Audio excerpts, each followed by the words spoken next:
Professor Klaxon strutted into the lecture hall with all the confidence of someone who had never been wrong about anything in his entire life. Which, considering he was a Zentaurian with 4 arms and an ego the size of a small moon, was saying something. His chitinous exoskeleton gleamed under the artificial lighting as he arranged his notes with unnecessary flourish. "Good morning, my intellectually curious students," Klaxon announced, his voice carrying that particular brand of condescension that only tenured professors could perfect. "Today we continue our study of advanced predator dynamics across the galaxy." The classroom was a diverse collection of alien life forms, each trying their best to look interested while secretly wondering if they could transfer to galactic literature instead. Zephyr, a crystalline being whose body literally chimed when she moved, sat in the front row taking meticulous notes. Behind her, Gloop bobbed gently in his specialized chair, his gelatinous form occasionally shifting colors to express emotions that his species had never bothered to name. In the back corner, Spike clicked his mandibles rhythmically, a nervous habit that had driven 3 previous roommates to request transfers. "Now then," Klaxon continued, activating the holographic display with 2 of his arms while the other 2 gestured dramatically. "Let us examine the hunting patterns of the Regillian shadowcat, a masterpiece of solitary predation." The hologram showed a sleek, 6-legged creature stalking through purple vegetation. Klaxon was just warming up to his favorite topic when the door to the lecture hall hissed open. In walked a human. The entire class turned to stare, which was no small feat considering that some of them didn't technically have heads that could turn. The human looked remarkably ordinary by human standards. Medium height, brown hair, carrying what appeared to be a worn leather bag. He wore the standard Galactic University uniform, but somehow managed to make it look like he had just rolled out of bed. "Ah," Klaxon said, his voice dripping with the kind of false patience that suggested he was about to make someone's day significantly worse. "Mr. Morrison, how delightful of you to join us. Please, take a seat so we can continue learning about real predators." Jake Morrison glanced around the room, nodded politely to a few students, and slid into an empty seat near the middle. He pulled out a tablet and stylus, apparently unfazed by the attention or the professor's obvious irritation. "As I was saying," Klaxon resumed, "the shadowcat represents the pinnacle of predatory evolution. Solitary, efficient, ruthless, unlike the primitive creatures found on certain backwater worlds." He shot a meaningful look at Jake. "Some planets, you see, never quite figured out how to produce proper predators. They're stuck with adorable little mammals that probably couldn't hunt their way out of a protein synthesis chamber." Several students chuckled. Zephyr chimed softly, which was her species' equivalent of polite laughter. Gloop shifted to a pleased shade of amber. Jake continued taking notes, seemingly oblivious to the fact that he had just become the target of academic condescension. He occasionally glanced up at the holographic display, then back to his tablet, his expression completely neutral. "Take Earth, for example," Klaxon continued, warming to his theme. "A little blue marble in an unremarkable star system. The dominant predators there are things like wolves and lions, creatures so unsophisticated they still hunt in groups. Imagine that, having to gang up on your prey because you're not skilled enough to handle it alone." More chuckles from the class. Even Spike's mandible clicking took on an amused rhythm. That's when Jake looked up from his tablet and spoke for the first time. "Actually, Professor," he said quietly, "you might want to be careful about making assumptions." The lecture hall went quiet. Not the good kind of quiet where everyone's deeply engaged with the material, but the uncomfortable kind where someone had just said something that made everyone's stomachs drop. Well, for those species that had stomachs. Professor Klaxon's forearms froze mid-gesture, his compound eyes fixed on Jake with the kind of stare usually reserved for students who had the audacity to point out errors in published research. "Excuse me, Mr. Morrison." Jake set down his stylus and leaned back in his chair. "I'm just saying, maybe you should know a little more about a planet's ecosystem before you dismiss it as primitive. Earth might be different from what you're expecting." Klaxon's exoskeleton actually made a small, creaking sound as he drew himself up to his full height. "Oh, by all means, please enlighten us. I'm sure your charming little world has produced some truly fearsome bunny rabbits." The class erupted in laughter. Zephyr's chiming reached a pitch that was almost musical. Gloop turned a delighted shade of pink and jiggled with amusement. Even Spike's mandibles clicked in what passed for mirth among his people. "Or perhaps," Klaxon continued, clearly enjoying himself now, "you'd like to tell us about your planet's apex predator? Let me guess, some sort of large cat that has to sneak up on grazing animals because it lacks the skill for a proper confrontation." More laughter. Someone in the back row made what sounded like a meowing noise, which sent several students into fresh fits of giggles. Jake waited patiently for the laughter to die down. When it did, he looked directly at Professor Claxon and said, "Sure, I'd be happy to explain why no predator on Earth hunts alone." "Oh, this should be precious," Claxon said, settling into his chair with all 4 arms crossed. "Please, regale us with tales of your cooperative bunny rabbits." "Actually," Jake said, pulling up something on his tablet, "let me ask you a question first, Professor. What do you think happens to a predator species that can't adapt to hunt cooperatively on a world where everything else is trying to kill it?" Claxton waved a dismissive hand. "They evolve better hunting techniques, obviously. Sharper claws, better camouflage, enhanced speed, basic evolutionary pressure." "Right," Jake nodded. "And what if those don't work? Then they find a different ecological niche, or they go extinct. This is elementary xenobiology, Mr. Morrison." Jake smiled. It wasn't a particularly warm smile. "Exactly, they go extinct." The laughter had stopped now. Something in Jake's tone suggested that story time was about to take a very different turn than anyone expected. "So, Professor," Jake continued, "what do you think it means when I tell you that on Earth, there are no solitary predators left?" The silence stretched uncomfortably. Claxon's compound eyes narrowed as he processed this information. That's simply not possible. Evolution doesn't work that way. There are always ecological niches for solitary hunters." "You're right," Jake agreed. "There should be. But let me tell you about wolves." He tapped his tablet, and suddenly the holographic display showed a pack of gray wolves moving through snow-covered forest. Canis lupus, your basic Earth predator.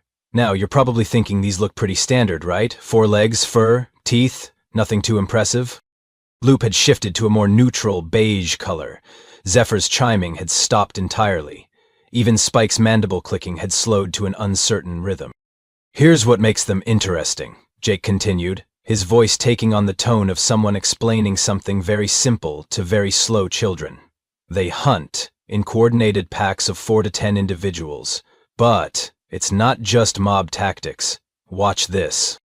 The hologram showed the wolves spreading out in a complex formation around a herd of elk. "See? They're not just chasing prey. They're using tactical coordination. Those 2 on the left, they're driving the herd toward an ambush point. The one on the right is cutting off escape routes. And the alpha pair? They're selecting the target based on age, health, and separation from the group." Professor Claxon leaned forward despite himself. "That's unusually sophisticated for pack behavior." "Oh, we're just getting started," Jake said cheerfully. "Let me show you lions." The display shifted to the African savanna. A pride of lions lounged in the shade, looking deceptively lazy. "Panthera leo." Now here's where it gets fun. The females do most of the hunting, and they've got it down to a science. They use terrain, wind direction, and coordinated timing to execute complex ambush strategies. The hologram showed lionesses spreading out in a semicircle, communicating through subtle body language and positioning. They can adjust their strategy on the fly based on prey behavior. And the males? Their job isn't just to look pretty. They're the heavy assault unit for when things go wrong, and they defend territory from other predator packs. Zephyr finally spoke up, her voice creating a small, nervous chime. "But surely these are exceptional cases. Pack hunting must be rare." Jake's smile got a little wider. "Would you like to hear about hyenas?" "Hyenas?" Spike clicked uncertainly. "Aren't those scavengers?" "Common misconception," Jake said, pulling up footage of spotted hyenas. Crocuta actually hunts more than it scavenges. They live in clans that can number up to 100 individuals, with complex social hierarchies based on intelligence and cooperation. They use coordinated relay hunting to run down prey over distances that would kill a solitary predator. The hologram showed hyenas working in seamless coordination, some running the prey while others rested, then switching off in a pattern that could continue for hours. Their social structure is so advanced that they have what we call democratic decision-making, Jake continued. When the clan needs to choose between hunting targets, they literally vote through a process of group vocalization and movement patterns. Professor Claxon was no longer lounging in his chair. All 4 of his arms were gripping the armrests. This level of coordination suggests intelligence levels that what, Professor? Jake asked mildly. That seem unusually high for primitive predators from a backwater world. The class was dead silent now. Even the usual background hum of the environmental systems seemed muted. Gloop had turned an alarmed shade of pale yellow. "But here's the thing that should really interest you as xenobiologists," Jake said. his tone still conversational. These aren't special cases. This is just how predators work on Earth. Because the ones that didn't learn to cooperate? He paused for effect. Well, Professor Claxon already told you what happens to species that can't adapt. Claxon's voice came out smaller than before. They go extinct. Exactly, Jake nodded. They go extinct. Jake leaned back in his chair and cracked his knuckles, a sound that made several aliens visibly flinch. But you know what? I've been going easy on you. Those were just the obvious ones. Let me tell you about the predators you really wouldn't expect. He tapped his tablet again. The hologram shifted to show what looked like a peaceful ocean scene. Dolphins leaped playfully through the waves, their sleek bodies glistening in the sunlight. Tursiops truncatus, Jake announced. Bottlenose dolphins. Look at them. Cute, right? Friendly? The kind of creature that would make you think, "Ah, what adorable ocean puppies." Zephyr chimed nervously. They do appear quite harmless. Right up until you realize they're one of the most sophisticated pack hunters on the planet, Jake said, his voice taking on that same cheerful, educational tone that was starting to make everyone deeply uncomfortable. Dolphin pods don't just hunt together, they strategize. They use echolocation to coordinate attacks on schools of fish, with some dolphins herding while others strike from specific angles. The hologram zoomed in to show dolphins working in perfect synchronization, creating mud rings to trap fish, then taking turns to feed while others maintained the formation. But here's where it gets really interesting, Jake continued. They use tools. They pick up sponges to protect their noses while hunting in rough terrain. They create nets out of water and mud, and they teach these techniques to their young through what can only be described as formal education. Professor Claxon's voice was strained. Tool use? Formal education? These are indicators of sapient-level intelligence. Oh, you think that's impressive? Jake's grin was becoming genuinely unsettling. Let me show you their cousins. The scene shifted to show massive black and white forms cutting through Arctic waters. Orcas, their distinctive markings making them look like living torpedoes designed by someone with a very dark sense of humor. Orcinus orca, Jake said. Killer whales, and before you ask, yes, they absolutely live up to the name. These pods don't just hunt, they conduct military-style operations. They beach themselves deliberately to catch seals, coordinate attacks on whales 10 times their size, and pass down hunting techniques through what we can only call cultural traditions. The hologram showed orcas working together to create waves that would wash seals off ice floes, then catching them with precision that would make a special forces unit proud. Each pod has its own language, Professor, distinct dialects that are passed down through generations. They have family units that stay together for life, and they teach their young not just how to hunt, but when to hunt, what to hunt, and how to adapt their techniques based on local conditions. Spike's mandible clicking had become rapid and agitated. This suggests intelligence levels comparable to you, Jake suggested helpfully. Yeah, that's what we thought too, but wait, there's more. The hologram shifted again, this time to show dense jungle canopy. Dark shapes moved through the trees with fluid grace. Pantroglodytes, Jake announced. Chimpanzees, our closest relatives. And here's where things get really fun, because chimps don't just hunt in packs, they wage war. The silence in the classroom was now so complete you could have heard a pin drop, if anyone had been brave enough to drop one. Organized warfare, Professor Claxon. Territorial disputes that last for years, strategic raids on neighboring groups. They make weapons, they plan attacks, and they execute complex military campaigns that would make your average galactic tactician proud. We've documented cases where chimp armies have systematically eliminated entire rival communities through coordinated strikes over multiple seasons. Gloop had turned a sickly green color and was wobbling uncertainly in his chair. And speaking of weapons, Jake continued, seemingly oblivious to the growing horror in the room. They don't just use tools, they manufacture them. Sharpened sticks for hunting smaller primates, stones selected and modified for specific tasks. They even have what we call cultural inheritance, where different groups develop distinct tool-making traditions. The hologram showed chimpanzees fashioning spears, testing them for balance and sharpness, then working in coordinated groups to hunt other primates with methodical precision. But here's my personal favorite part, Jake said, his voice dropping to an almost conspiratorial whisper. They hold grudges. Individual chimps will remember conflicts for decades and plan revenge attacks with patience that would impress a Centaurian chess master.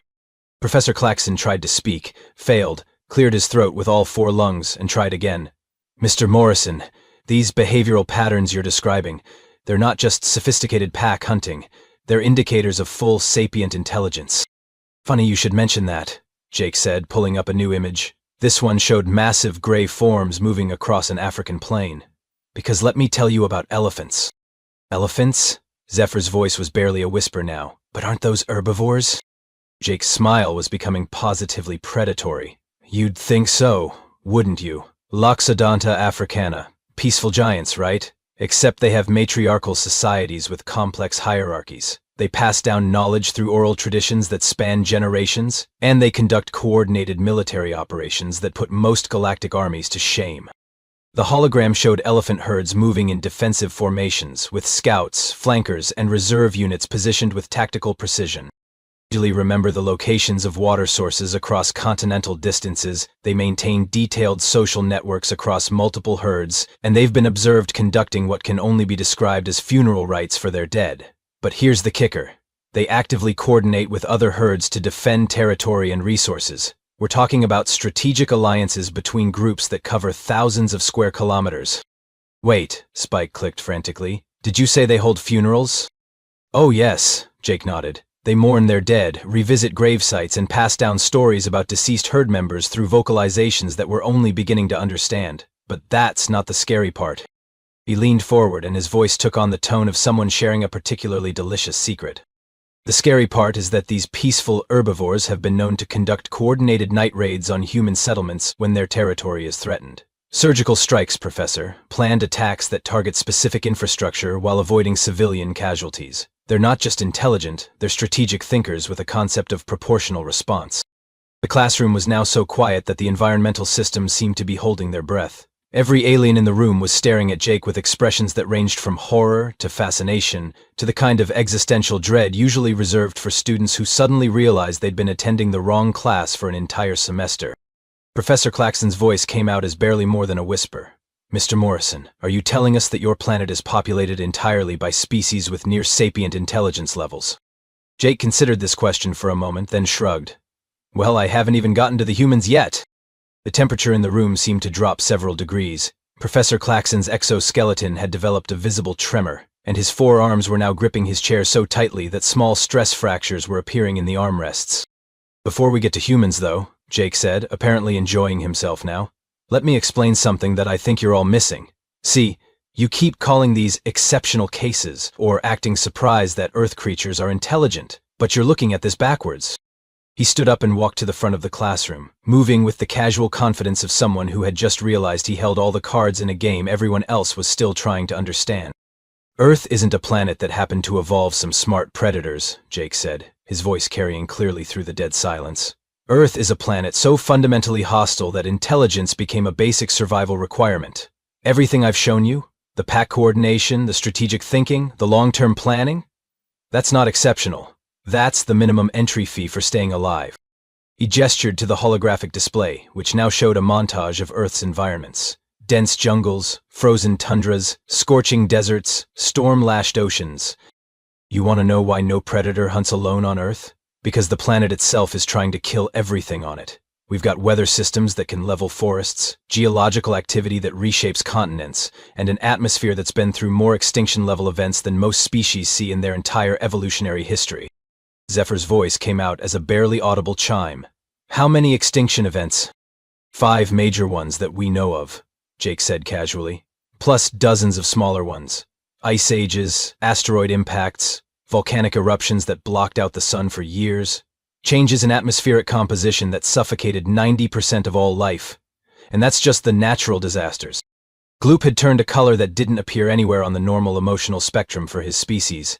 It was sort of a gray-green that suggested he was reconsidering every life choice that had led him to this moment. But here's the really fun part, Jake continued. Even our solitary predators aren't actually solitary. Take bears, for example. The hologram showed a massive grizzly bear, easily twice the size of anything the aliens had expected. Ursus arctos, grizzly bear. Now, your textbooks probably list these as solitary hunters, right? And they are, mostly. But when they need to be, they cooperate. We've documented cases of bears working together to take down large prey, sharing fishing spots during salmon runs, and even coordinating to defend territory from other predators. But they're supposed to be territorial, Spike protested weakly. Me either, Jake agreed. Right up until cooperation becomes more advantageous than competition. See, that's what you're not getting. Earth didn't just produce intelligent predators. It produced adaptable predators, species that can switch between different survival strategies based on environmental pressures. He pulled up another image, this one showing a pride of lions sharing a kill with a pack of hyenas.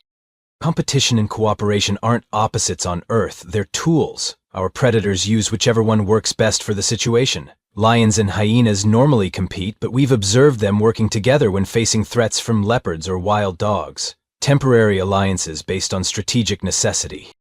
Professor Claxon's voice came out as a strangled whisper. Strategic necessity? Oh, absolutely, Jake nodded. Because here's what happens to species that can't think strategically on Earth. They don't just go extinct from predation. They go extinct from climate change, habitat loss, disease, natural disasters, or any of the 1,000 other things that can kill you on a death world. Death world? Gloop's voice was barely audible. Jake paused, as if he'd just realized he'd said something significant. Oh, right, I should probably explain that term.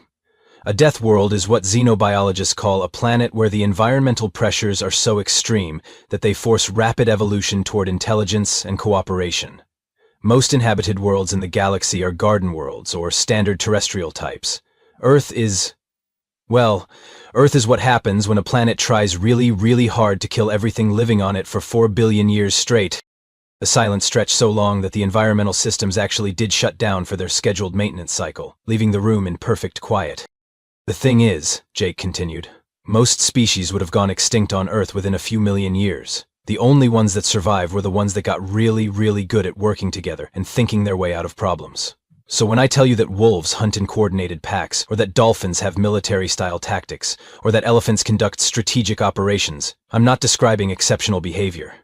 I'm describing Tuesday. He walked back to his seat but remained standing. And humans? Jake's smile was now genuinely terrifying. Humans are the species that looked at this nightmare planet full of intelligent cooperative super-predators and said, you know what? We can work with this. Work with it? Zephyr's chiming was so faint it was almost inaudible. We didn't just adapt to Earth, Jake said, his voice dropping to that same conspiratorial whisper. We figured out how to make Earth's other survivors work for us. We took wolves, the apex pack hunters, and convinced them to hunt with us instead of against us. We call them dogs now. The hologram showed humans and dogs working together, hunting, guarding, tracking. We took horses, 1,000-pound prey animals with enough speed and strength to kill a human with one kick, and convinced them to carry us into battle. We took cats, solitary ambush predators, and convinced them to live in our homes and hunt our pests. We even figured out how to make some of our food animals happy about being food animals. Dots. Professor Claxon's voice failed him entirely. Impossible? Jake suggested. Yeah, most of the galaxy thinks so. But here's the thing about humans. We're persistence hunters. We don't run faster than our prey. We don't have bigger claws or sharper teeth. What we do is we keep going. For hours, for days, for generations if necessary. We used to hunt megafauna by literally chasing them until they died of exhaustion. We'd take turns, work in shifts, coordinate over distances that would challenge modern communications equipment. And we did this as a matter of course, because on Earth, if you can't think your way to victory, you die. Jake finally sat down, but his words continued to hang in the air like a toxic cloud. So when you ask me why no predator hunts alone on Earth, Professor, the answer is simple. Because the ones that tried to hunt alone died out millions of years ago. What you're left with is a planet full of intelligent, adaptable, cooperative survivors who have spent their entire evolutionary history learning how to work together to kill things that are bigger, stronger, and more dangerous than they are. He looked around the classroom at the sea of horrified alien faces.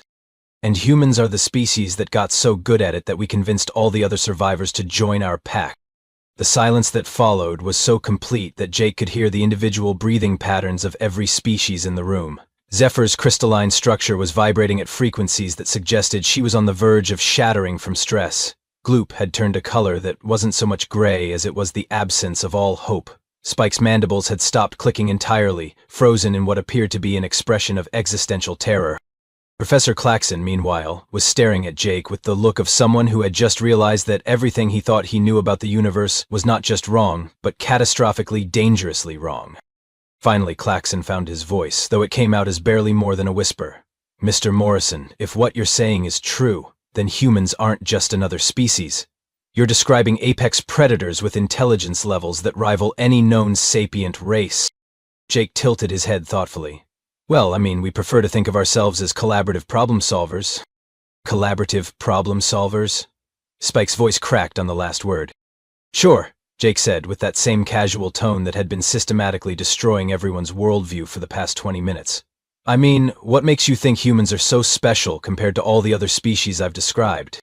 Professor Claxon's forearms gestured frantically at the holographic display, which was still showing images of Earth's various nightmare creatures. You've just described a planet populated entirely by super-intelligent apex predators who have spent millions of years perfecting the art of cooperative hunting and strategic warfare.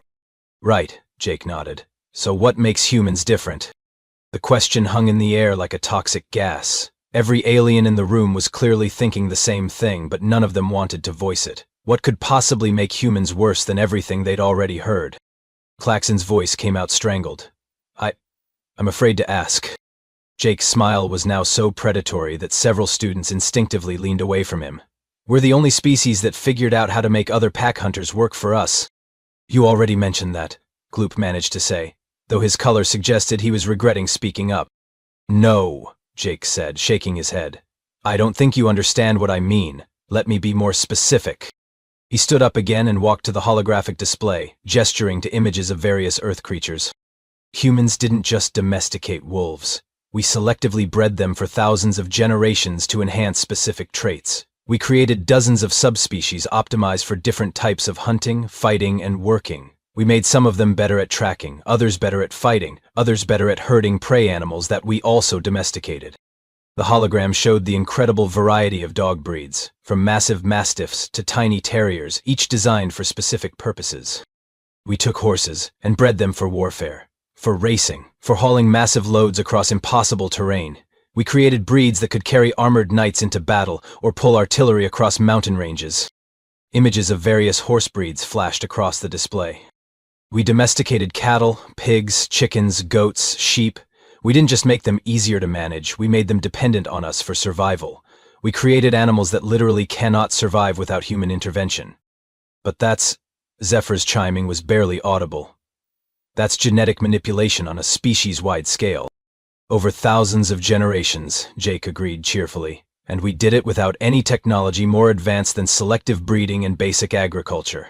We reshaped entire ecosystems to support our food production. We turned apex predators into hunting partners and prey animals into willing participants in their own consumption. Professor Claxon was now trembling visibly. Mr. Morrison, what you're describing isn't domestication.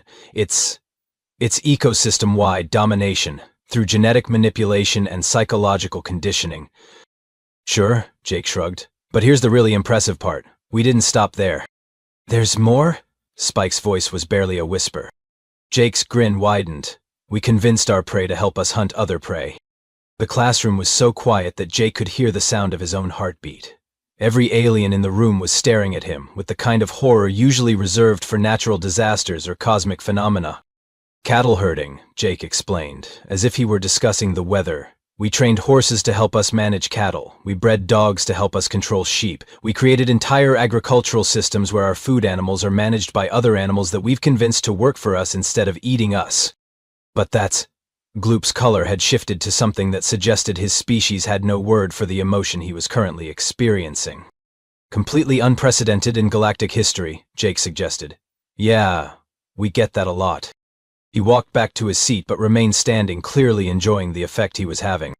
See, most species either compete or cooperate. Humans figured out how to do both simultaneously. We compete with other predators by making them cooperate with us. We compete with prey species by making them cooperate with our hunting of other prey species. We've essentially turned cooperation itself into a form of predation. Professor Claxon's voice came out as barely more than a whisper. What? What are you studying here at Galactic University, Mr. Morrison? Jake's smile became positively radiant. Interspecies diplomacy. The sound that came from Professor Claxon was not quite a scream, but it wasn't entirely unlike one either. It was the sound of someone having a realization so terrible that their brain was trying to reject it for the sake of their own sanity. With a minor in psychological warfare, Jake added helpfully. Zephyr made a sound like breaking glass. Gloop had turned a color that didn't exist in nature and was making small, distressed bubbling noises. Spike's mandibles were clicking so rapidly, they sounded like a machine gun. You see, Jake continued, apparently oblivious to the growing hysteria around him. After we finished domesticating our own planet, we figured we should probably learn how to make friends with everybody else in the galaxy. Wouldn't want there to be any misunderstandings about our intentions. Professor Klaxon stood up abruptly, his chair making a sharp scraping sound that caused everyone to jump. Class dismissed, he announced, his voice cracking. Early dismissal, everyone out, now. The alien students didn't need to be told twice. There was a stampede toward the exits that would have been impressive if it hadn't been so terrifying. Zephyr's chiming reached panic frequencies as she vibrated out of the room. Gloop flowed toward the door with a speed that defied several laws of physics. Spike's 6 legs carried him to the exit so fast he was basically a blur. Within 30 seconds, the classroom was empty except for Jake and Professor Klaxon. Klaxon stood there for a long moment, all 4 arms hanging limply at his sides, staring at the human with the expression of someone who had just realized that everything he thought he knew about the universe was not just wrong, but wrong in ways that were going to give him nightmares for the rest of his life. Finally, he spoke. Mr. Morrison? Yes, Professor. Please tell me you're joking. Jake considered this for a moment, then shook his head. Sorry, Professor, but look on the bright side. There's a bright side to this. Klaxon's voice was hollow. Jake's smile was warm and friendly, and absolutely terrifying. Well, now you know why the galaxy needs diplomats. He gathered up his tablet and stylus, slung his worn leather bag over his shoulder, and headed for the door. Just before he reached it, he turned back. Oh, and Professor, you might want to update your textbook. The section on Earth predators is really quite out of date. And with that, Jake Morrison walked out of the classroom, leaving Professor Klaxon alone with the horrifying realization that somewhere in the galaxy there was an entire planet full of creatures like that human, and they were all really, really interested in making friends. The sound of Klaxon's nervous breakdown echoed through the empty halls of the xenobiology department for the better part of an hour. In the distance, the peaceful sound of Jake Morrison humming while he walked to his next class gradually faded away, leaving only the eternal silence of space, and the gentle hum of a space station populated by beings who were slowly beginning to understand just how badly they had misjudged the friendly little species from the 3rd planet of an unremarkable yellow star. And somewhere in the administrative offices of Galactic University, a memo was being drafted recommending significant increases to the budget for the interspecies diplomacy program. Just to be safe.